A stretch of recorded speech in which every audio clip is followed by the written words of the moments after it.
guys, got another book. This one's called Boof, the Bottlebrush Yowie and the Tigertoothed Tree-chomping Grumkin. And that is really hard to say fast. Okay, this is a Yowie. We're going to hear about him. Okay.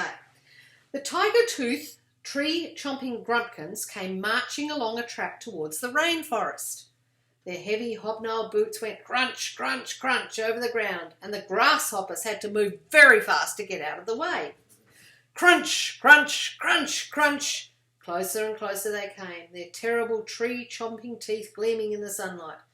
At the edge of the forest they stopped and looked up at the towering trees that had taken more than 100 years to grow. That's a long time. Now, not every tiger-toothed Grumkin is the same. They all love tree chomping and they just can't wait to get those tiger teeth, these ones, into the nice piece of wood. And the harder the better. After all, that's what tree chompers do. But some are sensible and choose their trees very carefully, making sure they're just the right ones to chomp. Others just sharpen up their terrible teeth and chomp away at any trees they find. Chomp, chip, gnaw, chew, chomp, chip, gnaw, chew, without much thought at all. So there they are, all looking up at the big tall trees and working out where they're going to chomp trees. Oops. Right. The first to spot the tree chompers was a tree kangaroo. So this is a kangaroo, lives in the tree. Okay.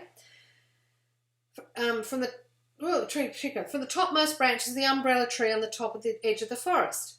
Off she bounded, leaping from branch to branch and tree to tree until she found the striped possum. She knew he would spread the word quickly, for he is the noisiest of all the forest wild folk, and he just can't keep quiet for a moment. There's nothing he likes more than to gossip with the neighbours, tell tales or bring good news or bad. When the tree kangaroo told the possum what she'd seen, he made such a noise that it brought everyone running to see what was the matter.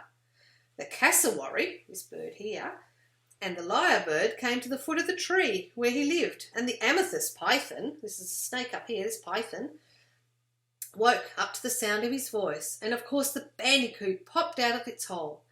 The terrible tiger-toothed tree-chopping gruntings are on their way to our part of the forest, the possum stuttered and stammered the way he did when he was excited. We've got to stop them. The possum up here. What do you want us to do? Hissed the python, not altogether pleased about being disturbed in this way. Gobble them up? Perhaps we should run away, said the cassowary, who could run further than anyone else. But I can't leave my wife and children, cheeped the lyrebird, its beautiful tail trembling at the thought. And what are they doing here anyway, said the tree kangaroo.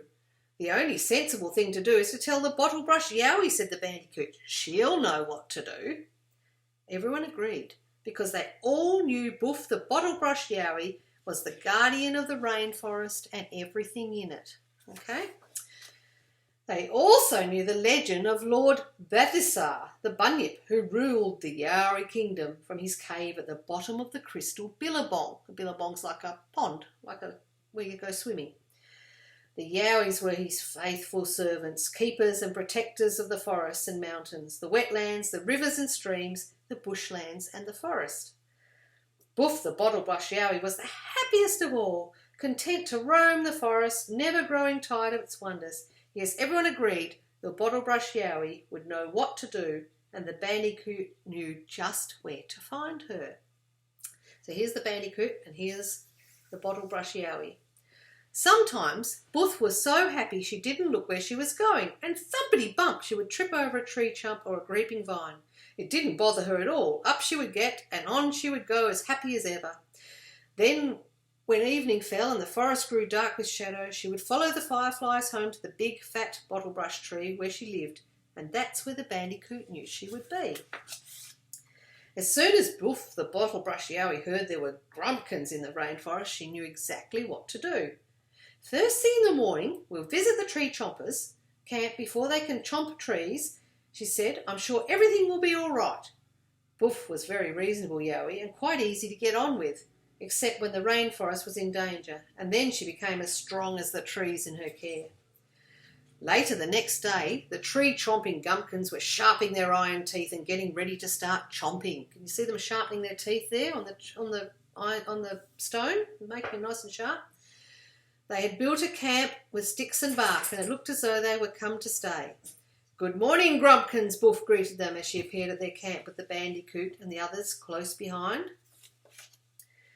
"It will be when we've chopped a few trees," replied Head Grumkin, who was fiercely grinding his tiger teeth. "Well, you can't chomp trees in this rainforest," said Boof, looking straight into its big googly eyes. "It's protected." The Grumkin stopped grinding his teeth to laugh out loud. "Ha ha ha! And who protects it?" "I do," said Boof in a reasonable voice. "I'm the Bottlebrush Yowie. How do you do?" "I do very well when I've got trees to chomp," said the Grumkin as it tested its teeth on a fallen log. "So get out of my way." Look at him chomping up the log, his big teeth. "But this forest is a magic Yowie kingdom," Boof protested. "You're not supposed to be here at all." "Well, we are, so there," the mean-looking Grumkin replied, spitting wood chips everywhere. "But maybe we're in the wrong forest," whispered another Grumkin who didn't seem so sure of itself. "Yes, maybe we should go if we're not welcome," suggested another. "Nonsense," barked the meanest ones. "We came to chop trees and that's what we're going to do." Back at the Bottlebrush tree, Boof called a meeting. "We have to make a plan," she said to the bandicoot. "I want you to fetch all your friends from far and wide across the Yowie kingdom. We need anyone who knows how to dig." It didn't take long to find everyone, and soon they were working hard to dig the deepest hole they'd ever dug, quite close to the Grumkin camp. Then they covered it with vines and leaves and twigs and fallen trees. So they dug a hole and then they covered it over. As soon as it was finished, Boof sent for the lyrebird. Now, lyrebirds are very clever, and they simply love to show off. They even build their own stage made of vines and twigs and leaf litter, and then they spread their tail, see the beautiful tail they've got, and they shake and bob and dance like a ballerina. But the cleverest thing of all is that they can imitate any sound they've ever heard so perfectly you just can't tell the difference between a lyrebird and the real thing.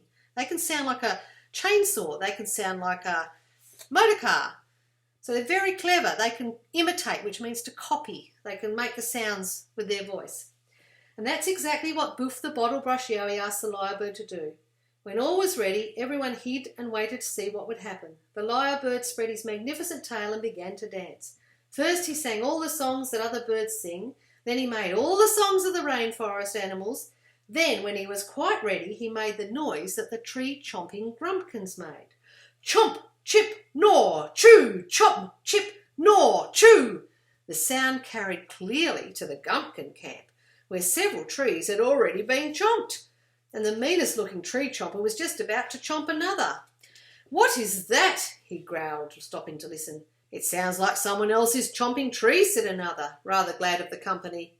"They can't do that," roared the meanest one. "We were here first. I'll soon put a stop to that." The lyrebird bobbed and danced and strutted and pranced and mimicked all the louder until the tree-chomping Grumkin burst into the scene. When it saw nothing but a lyrebird making all the noise, it wasn't very pleased at all. "Stop this minute," it demanded. "You're not a tree-chopping Grumkin." But the lyrebird kept on chomping, chipping, gnawing and chewing. The angry Grumkin went to shoo him away, but crackle, crunch, crash, it fell right through the vines and twigs and disappeared from sight. Look at that. Boom! Straight in the hole. Once the tree-chopping Grumkin was safely in the hole, everyone came out their hiding places and gathered round the edge. The Grumkin was making such a noise that the others came running to see what was the matter. When they saw what had happened, they tried not to laugh, but they just couldn't feel sorry for it.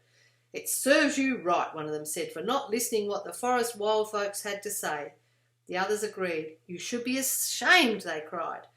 "Now," suggested Boof when things had quietened down, "let's all sit down and talk about this calmly."